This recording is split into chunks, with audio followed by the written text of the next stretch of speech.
Hello, this is Christopher Kinman again. I am again speaking from the unceded territory of the Syilx people. It is the end of October at this time of year. The air is now crisp. You can tell that winter's coming.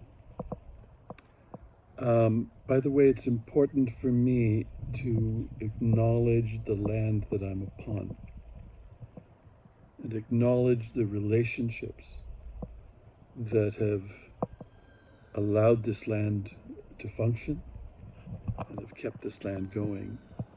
And that is particularly the Syilx people, or Okanagan people.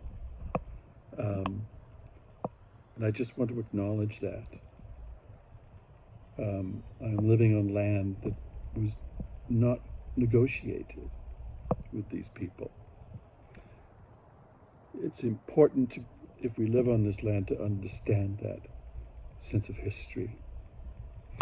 But today I am here to add to what I presented just a few days ago, where I talked about why the thought of Deleuze is important to me. I want to bring in a couple of other ideas of why his work is important to me and why it is important to the work that I do. Deleuze described his work as one of introducing movement into thought. Or to put it more precisely, he was looking for authors and thinkers who were interested in putting movement into thought. And but not just movement. He also wanted to put context to everything. He wanted to be able to see the connections that enable something to exist. And one of the ideas he played with, it was also an idea played by many others, including Jacques Derrida, was the concept of the event. That the thing we are examining is not the typical thing that we examine in Western thought. It is not the entity. It is not the organism. It is not the illness. But it is all of that within the context of a web of relations that sustains it, which connects us, of course, to the rhizome. But the event also means that what we are seeing and talking about has to be seen as in movement through time. It is in flow. It is not an entity that is fixed. And the idea that we're not talking about an entity that is fixed, but rather we're talking about a flow, presents a real challenge to the realm of that which we sometimes call mental health. My dear friend Lynn Hoffman never liked the term mental health. She felt that it was us turning the experience of people's sufferings and joys and everything else into a thing. And so not into a flow, not into a process, but into a thing. And all of this was important to Deleuze, to be able to break down how we see things as things and learn to see things in flow. One of the influences from Deleuze was an English philosopher named Whitehead. And there's a wonderful book about Whitehead.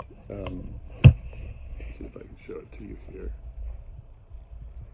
By Isabel Stengers, called Thinking with Whitehead. It's not an easy book to read, but I recommend it. It's an important book to read. Whitehead felt that we should be attending to what we often call the romantic poets. And he makes this wonderful comment. In fact, the world beyond is so intimately entwined in our own natures that unconsciously we identify our more vivid perspectives of it with ourselves. For example, our bodies lie beyond our own individual existence, and yet they are part of it. We think of ourselves as so intimately entained in bodily life that a man is a complex unity of body and mind. But the body is part of the external world, continuous with it. In fact, it is just as much a part of nature as anything else.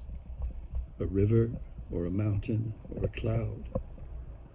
Also, if we are fussily exact, we cannot define where a body begins and where external nature ends. From the romantic poets, we see that our sense of our bodies and who we are is entwined within landscapes, is entwined with trees and rivers and birds, as well as with our own self, with our own, with the people around us. In Deleuze's language, this would be described as the event. So in the world of addressing people's suffering, what sometimes people call mental health, but I'm going to say the world of thinking of people's suffering, we need to see more than a set of symptoms. We need to see a world that they live in. We need to understand what it's like to live with a constant negative news stream. We need to know what it's like to live in a world that feels like it's falling apart, whether that's in the family level or whether that's in the more cultural level. But we also need to know what it's like for people to live in relationship with a place, relationship with the birds and the animals and the trees and the flowers that they live with. Do we understand people's relationships? For instance, some people with their gardens, with the flowers and plants that they're growing. Do we understand the relationships that people have with the dogs and the cats and sometimes horses and other creatures that inhabit their realm? Do we understand how some of these relationships sustain people, that they keep them going? When we look at people's suffering, we need to explore all of these like a romantic poet explores the world that they're engaged with. Again, in Deleuze's thought, this is about the event. The unit that we are exploring is not the entity, it's not the thing, it's the event. And this is a challenge for those of us who help people. But it's a challenge that I welcome and has been important to me for several decades. And I invite us all to be able to learn to see the world and inhabit it in this way. Thank you very much. We'll meet again soon.